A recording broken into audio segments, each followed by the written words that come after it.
Så er vi nået til næste runde i programmet Under Overfladen, og den her gang, der skal jeg ud og dykke lidt sammen med Catherine Scrivens Eje. Og det sidste, det bør jo ringe en del klokker hos folk. Og Catherine, du flyttede til Skovby, men vi skal jo nogle år tilbage. Vi spoler tilbage til det første, du kan huske. Hvad er det? Ja, det er godt nok mange år siden. Jeg kan huske faktisk helt tilbage til, da jeg kravlede. Så der må jeg have været 8-9 måneder.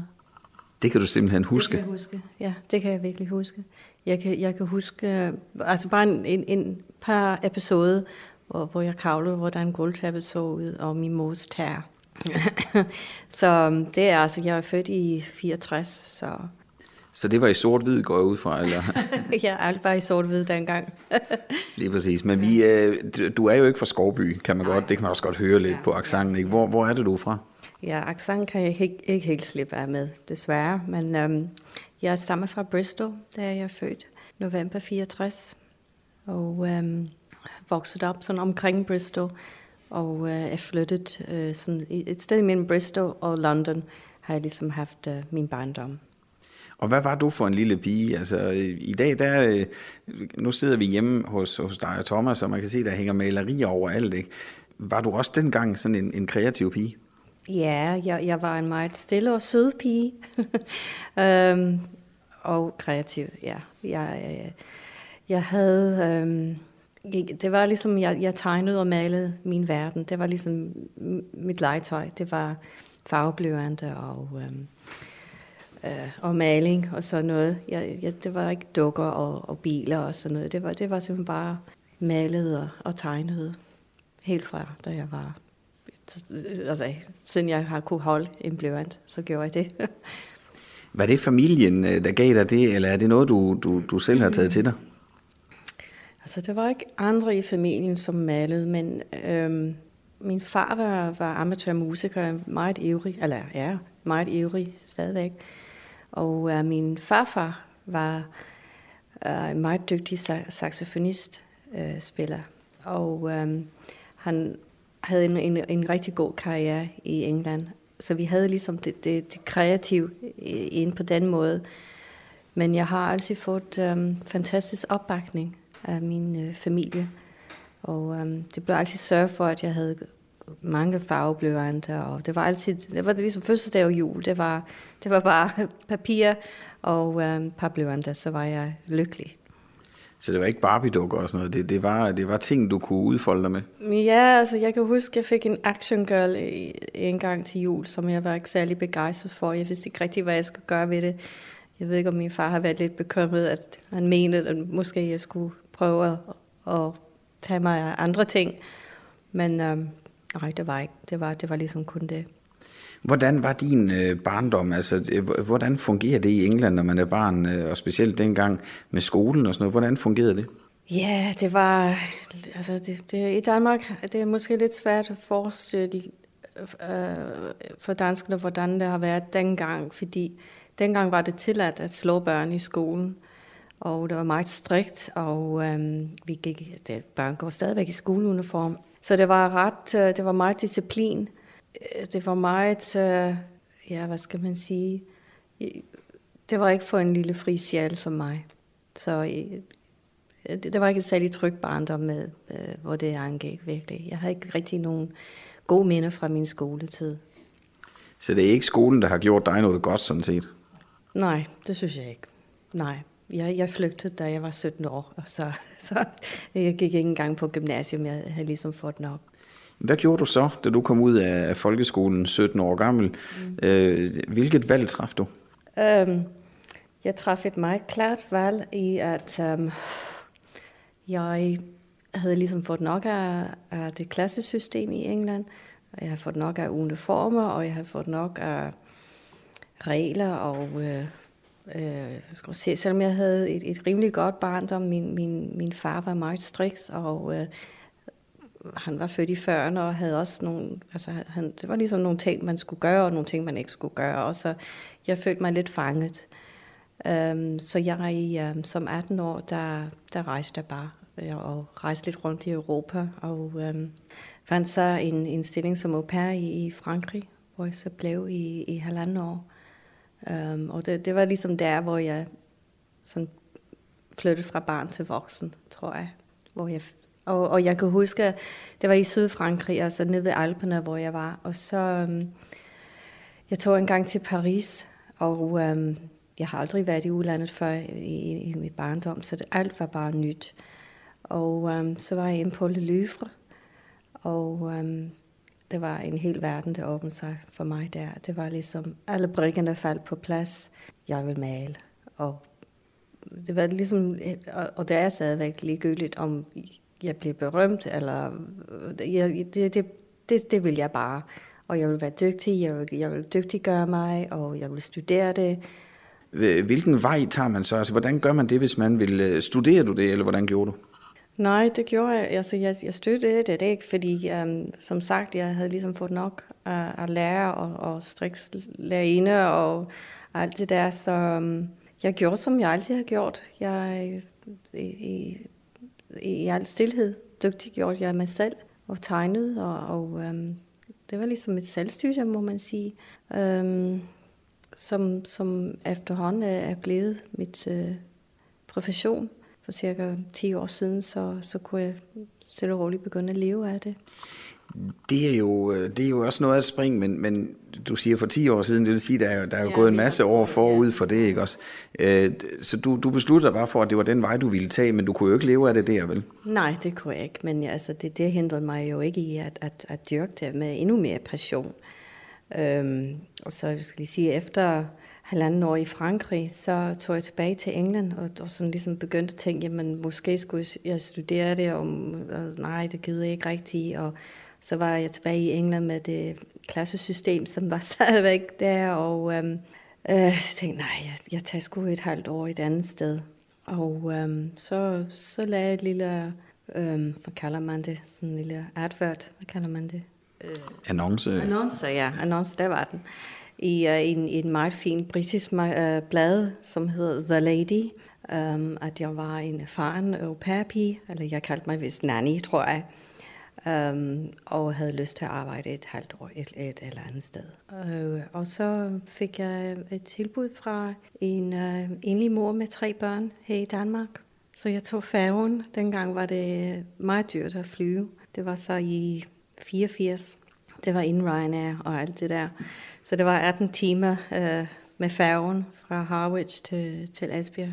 Og så da jeg så landede i Esbjerg, det var i september, og det blæste, og det var koldt. Og jeg tænkte, her holder du ikke ret lang tid.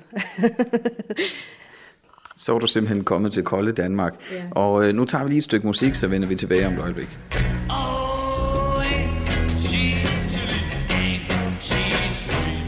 Catherine, nu er du kommet til Esbjerg af alle steder. Hvor skulle du hen i Danmark, og hvordan havde du overhovedet, mod til at rejse til Danmark, uden at kende en mors sjæl?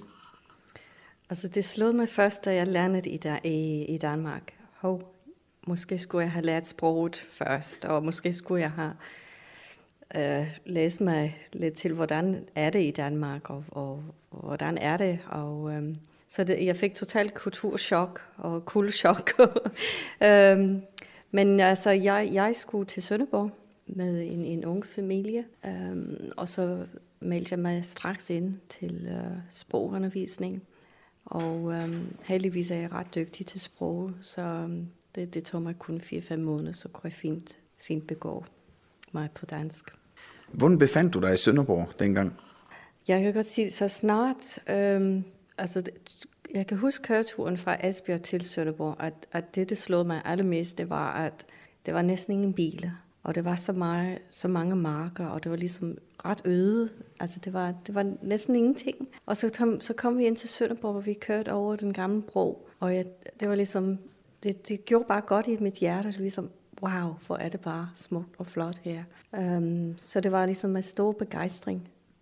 Altså fra allerførste øjeblik, da jeg så Sønderborg. Og jeg må sige, det har holdt i alle de år her. At jeg elsker bare Sønderborg. Det er en fantastisk by. Og for en kunstner er der jo også lidt at gå i gang med rundt omkring på Allesmed. Havde du overhovedet tid til at dyrke det, hvis du skulle være nanny, som du kaldte det, her i Sønderborg? Ja, det gjorde jeg. Altså, jeg arbejdede ikke hele tiden. Så vidt jeg husker, havde jeg 3 aftener om ugen, hvor jeg så gik til sprogundervisning. Men jeg havde fin tid. Altså, det er ligesom det, man elsker. Det finder man tid til. Så det gjorde jeg fint. Det var ikke rigtig noget problem. Så du malede lidt, mens du var i Sønderborg.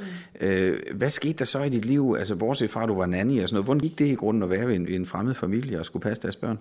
Det var meget hårdt i starten, fordi det var 3 livlige drenge. Altså tvillingedrenge på 5 år, og så en ældre bror på 7 år. Så når man ikke rigtig kan sproget, så det havde sine udfordringer. Altså, de var nogle friske og herlige drenge, og lavede ballader, og det var noget at holde styr på. Det kom lidt bag på mig, men jeg fik hurtigt et nært forhold til dem, og har stadigvæk et meget, meget nært forhold til dem i dag. Og nu har den ene 2 børn selv, så jeg føler mig som bedstemor, nanny bedstemor-agtig noget.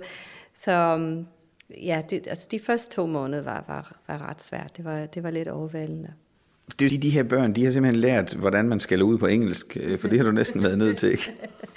Jo, du må hellere spørge dem. Altså, det var en udfordrende tid, og jo, jeg har nok skal lidt ud en gang med på engelsk. Men vi har stadigvæk et meget nært og kærligt forhold til hinanden, så jeg tror, de har rimelig god minde fra den tid også. Så helt slemt har det ikke været. Men nu siger du, at i annoncen skrev du et halvt år. Hvor længe var du hos den familie som nanny? Jeg tror, jeg var der faktisk et års tid.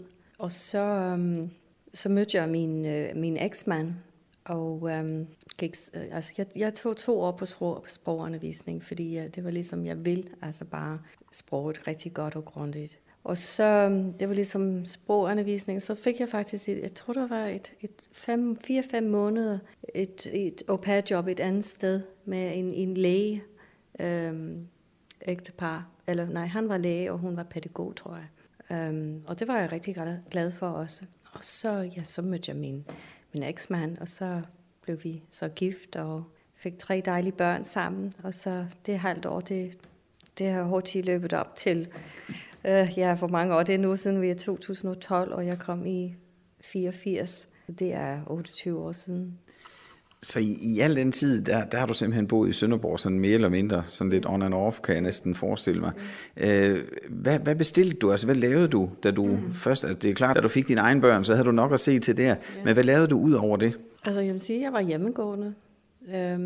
Det var ligesom, jeg blev mor, da jeg var 23 år med min første, og så igen som 24-årig, og så som 28-årig. Og det har altid været en af mine store kald i livet, det var bare at være mor. Så jeg valgte bare at gå hjem, og det passede også fint med, at jeg kunne arbejde hjemmefra med mit kunst. Så du maler stadigvæk? Altså på det tidspunkt, der malede du stadigvæk? Ja. Det gav du aldrig slip på? Nej, jeg malede. Jeg fandt ud af, at jeg kunne multitaske lidt med 3 børn, der hang rundt om benene, og mens jeg lavede aftensmad, kunne jeg så sagtens have et maleri ved siden af også, og lige lave et par streger. Så det fandt jeg altid tid til. Det var det, som jeg sagde før, det man elsker at gøre, det finder man bare tid til. Sådan hænger det bare sammen. Let's dance in style, let's dance for... Catherine, i 2004, der går du så fra din mand. Hvad sker der så i dit liv? Ja, altså det sker det. Altså selvfølgelig er man ulykkelig over noget, man har lagt meget kraft i. Det gik ikke. Og så slog mig det igen, at jeg var stadigvæk i et fremmed land, og jeg følte mig meget langt væk hjemmefra. Men jeg kunne ikke flytte tilbage, fordi mine børn er født i Danmark og er dansker, og de var stadigvæk ret unge dengang. Så jeg flyttede ind i en lejlighed og dyrkede mit kunst endnu mere. Og så det er sådan omkring, altså lige et par år inden, et år inden jeg gik fra min mand, der var jeg godt i gang med at kunne leve af det med lidt undervisning ved siden af. Og så da jeg så var i lejligheden, der fortsatte jeg med lidt undervisning og lidt foredrag og mange udstillinger, mange lokale udstillinger, og også udstillinger i udlandet, i London, og jeg havde en agent i London, og i Canada havde jeg også udstillede, og faktisk flere steder, 3 forskellige steder i England. Så det var ligesom fuld tryk på der med karrieren, må man sige. Hvor gamle er dine børn her i 2004? Jamen, der er de ret unge, altså 11 og 14 og 15. Og de går jo så selvfølgelig i sagens natur i skole på det her tidspunkt. Det gør vel også, at du er lidt bundet til at blive, hvor du er, ikke? Ja, selvfølgelig, ja. Og jeg må sige, at jeg var så glad for at være i Danmark, og havde ligesom min egen vennekreds, og jeg tror, jeg har bare følt mig rigtig meget som udlænding, fordi jeg var meget sårbar lige ved det tid. Så det var ligesom ikke så svært, at så skal jeg bare blive. Det var ligesom, det var naturligt, efter jeg sådan kom lidt til mig selv igen, at jeg begyndte at skabe et liv, selvstændigt liv, alt som alene, som egentlig. Så det var et rigtig godt sted, trygt sted for mig at være. Man kan sige, for folk generelt, der går fra hinanden, de står jo med et helt nyt liv foran sig og skal træffe en masse valg, men du havde så yderligere bare den, at du var udlænding oven i købet her i landet, ikke?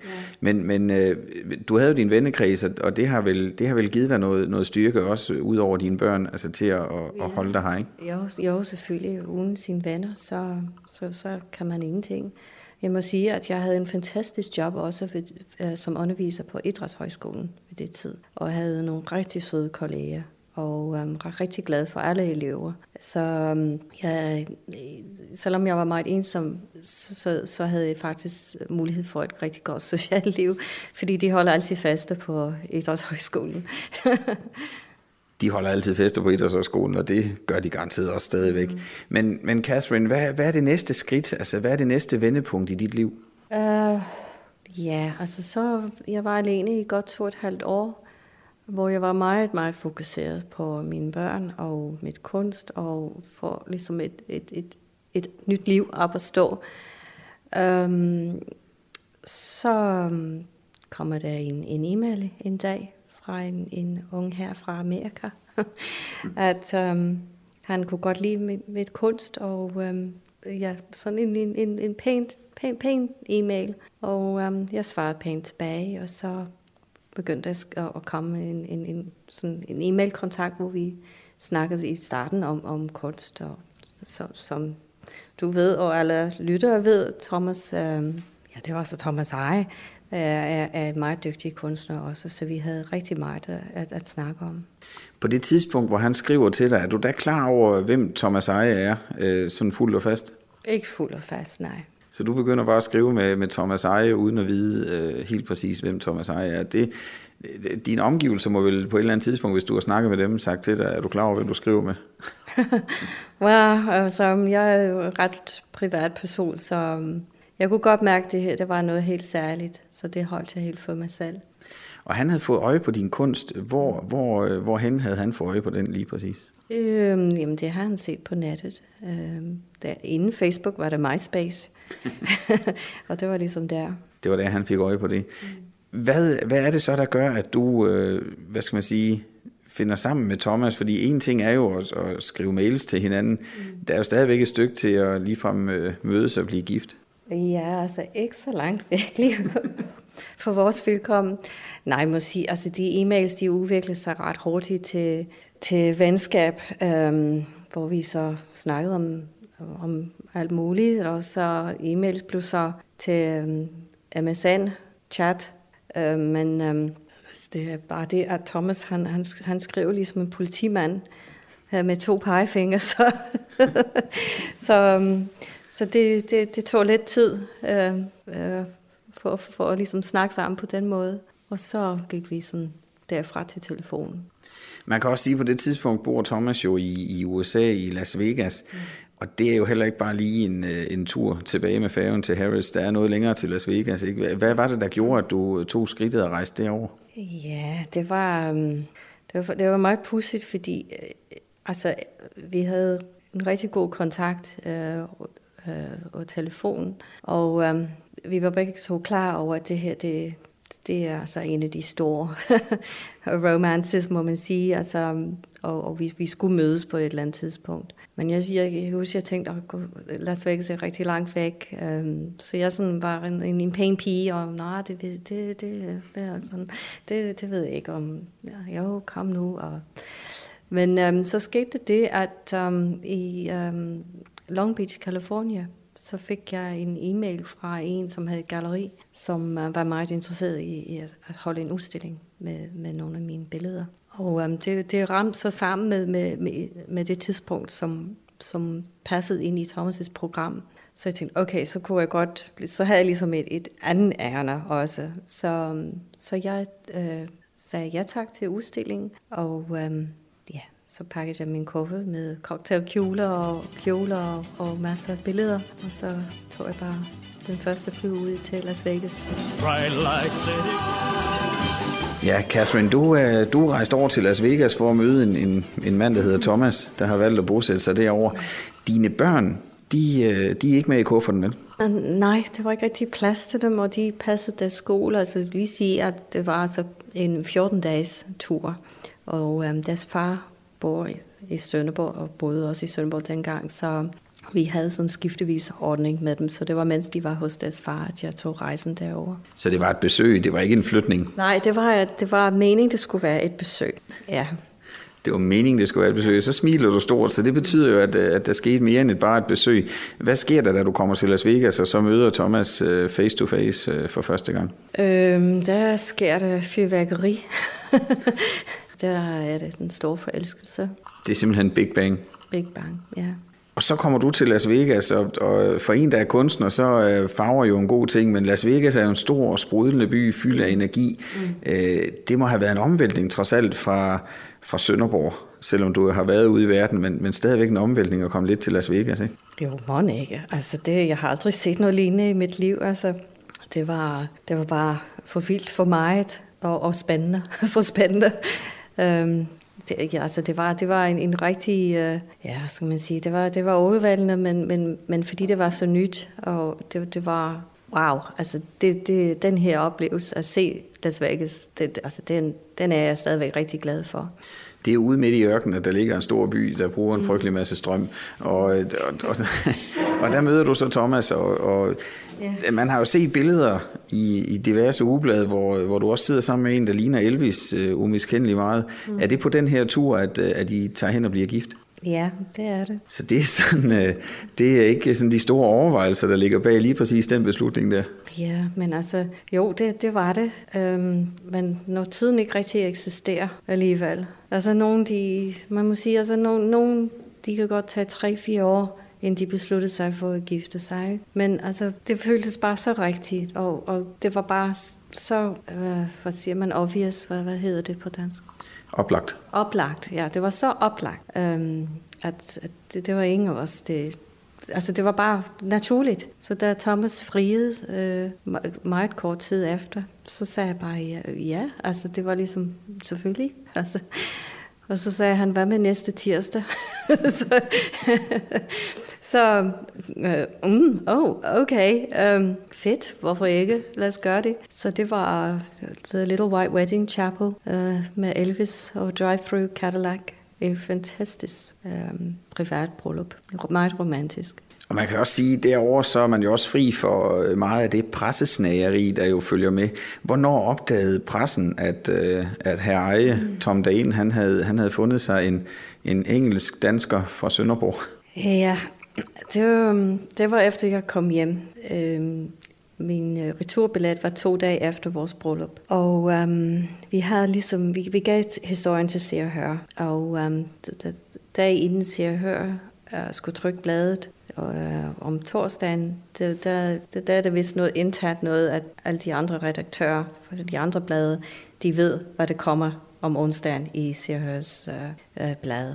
Så det var den onsdag så ind. Og der blev jeg bare kimet ned, og Ekstrabladet ved døren, og paparazzi udenfor min lille lejlighed på Sønderborg. Det var ret dramatisk. Det var lidt overvældende. Det var jeg slet ikke forberedt på. Også fordi jeg var alene, og Thomas var stadigvæk i USA.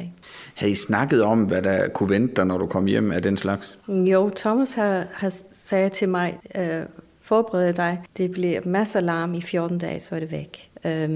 Og han havde ret. Det var virkelig sådan. Men fordi jeg var slet ikke vant til det, så var det var meget, meget voldsomt. Altså jeg var rigtig, rigtig ked af det, at blive omtalt. Det var jeg slet ikke vant til, at blive omtalt af folk, som ikke kendte mig. Jeg må have været langhåret på det tidspunkt, for jeg plejer kun at læse Se og Hør og sådan noget, når jeg sidder ved frisøren. Men jeg synes ikke, jeg kan huske, at jeg har læst om det her. Hvordan blev du behandlet i pressen dengang? Var de søde ved dig, hvis man kan sige det på den måde? Ja, det tror jeg nok. Altså, det var en lidt af en ubehagelig forside på Ekstrabladet, som kaldte mig en sexkunstner, som jeg var ked af dengang, men jeg tager det som kompliment nu. Altså, det er ikke det værste, man kan blive kaldt ved. Nej, eller ja, det ved jeg ikke. Det ved jeg ikke helt. Jeg ved ikke engang, hvad en sexkunstner er, så... Men det blev jeg lidt ked af, men mest på vegne af mine børn. Altså. Ja, fordi de er jo gamle nok til at vide, hvad der foregår, til at læse forsider og spisesedler på Ekstrabladet for eksempel. Ikke? Hvornår er det så, at Thomas han ligesom pakker kufferten og kommer til Sønderborg? Ja, det sker først et år efter, så det vi sådan gør, det er, at jeg rejste hver anden måned over til ham. Så jeg havde et år med konstant jetlag. Ja, så det vi gjorde det på den måde. Så du boede lidt her og lidt der i perioder. Og så er det, at så pakker Thomas kufferten og beslutter sig for at rejse til Danmark. Og så ikke bare til Danmark, men lige præcis Sønderborg. Det tror jeg godt, man kan vist tilskrive dig den fulde ære. Det kan man ikke det? Jo, må ikke. Altså, jeg var med Thomas, da han rejste hjem. Og det var jo bare oplagt, at vi skulle tilbage til min lejlighed. Det var der, hvor jeg boede, og så var det også Thomas' lejlighed. Jo. Så kom vi tilbage til Sønderborg, og Thomas har besøgt Sønderborg flere gange før, og har også optrådt her, og så har altid syntes, det var en meget flot by. Og vi kørte nogle ture rundt, og han faldt helt pladask for området. Så vi tog en hurtig beslutning der, at også fordi mine børn var stadigvæk så unge, den mindste gik stadigvæk i folkeskolen, at jamen, vi finder bare noget her. Og Thomas holder mig også meget af fred og ro, så det var ligesom oplagt. Ja, lige præcis fred og ro kan man jo godt sige har fundet her i Skovby, det er helt sikkert, men hvornår beslutter I jer for, at I skal slå jer fast ned her, og det skal blive lige præcis Skovby? Det var faktisk Skovby, som overbeviste os om det. Altså, jeg kendte Skovby fra før, altså jeg har kørt mange gange ud med mine børn til Kerneland og tog jordbær med hjem til aftensmad, som mange andre gør her, ikke? Så det er bare så smukt og så flot her. Og så var huset her, hvor vi nu sidder her, den var til salg, og vi kørte ud og så det, og inden vi så hele huset, så sagde vi ja, det føltes bare så rigtigt. Også fordi, at vi har de store ladebygninger derovre, det kunne vi godt se, det kunne vi godt bruge. Så som galleri, som det nu er. Og nu ved jeg ikke, om der har været grisestal, eller hvad der har været derovre, men det er i hvert fald i så fald fuldstændig udrenset, og det er jo et rigtig flot atelier. Har nu der lukket for sæsonen, står der på skiltet herude.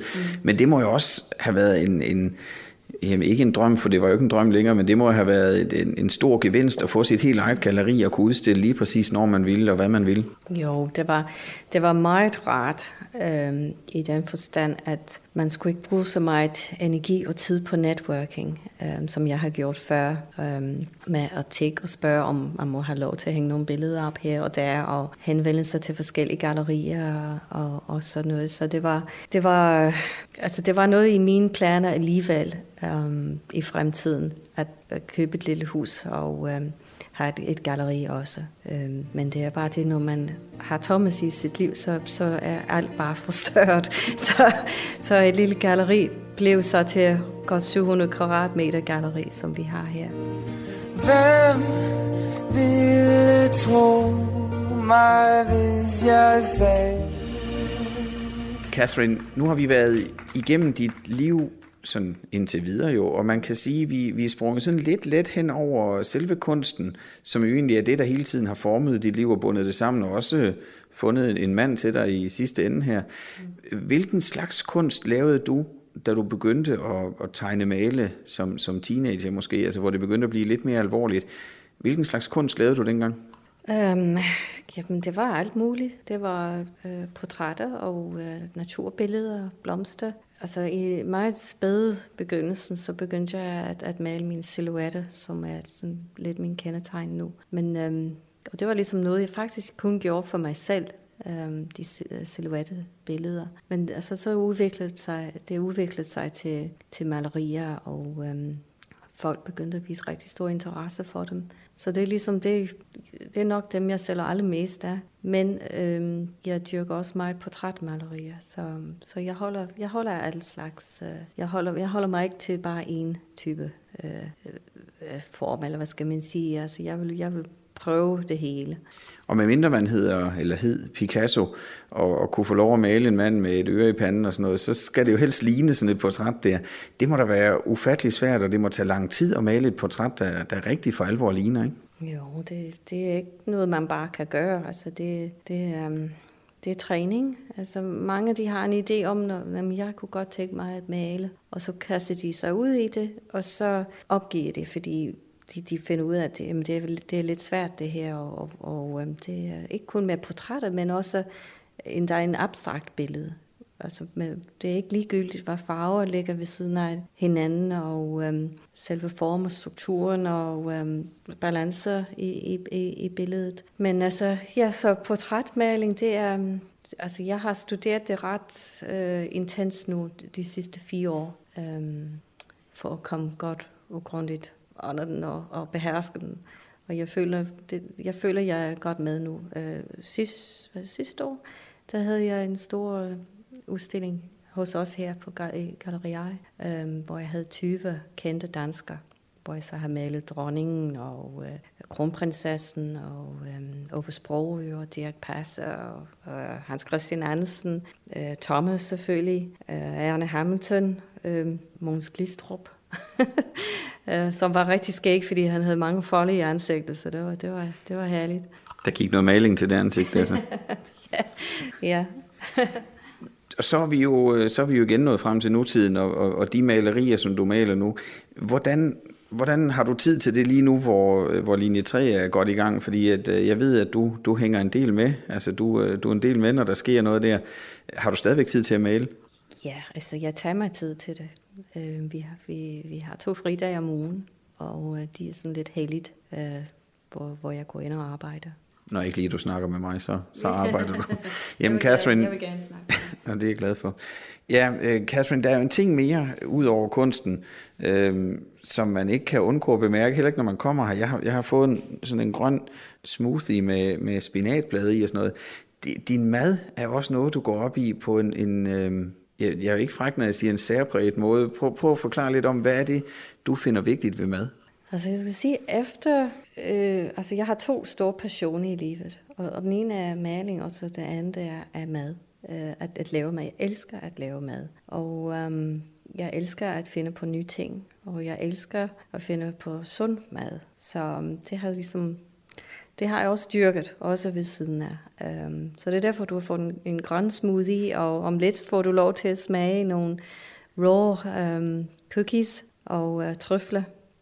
Det går jeg meget op. Det synes jeg, det er rigtig spændende. Og også at finde på opskrifterne selv. Og det er jo ikke, altså nu kommer du lidt ind på, at det er raw cookies, og det er et eller andet med, at maden må ikke komme over et vist antal grader, ikke? Jo, jeg kan ikke huske, hvor meget det er, men når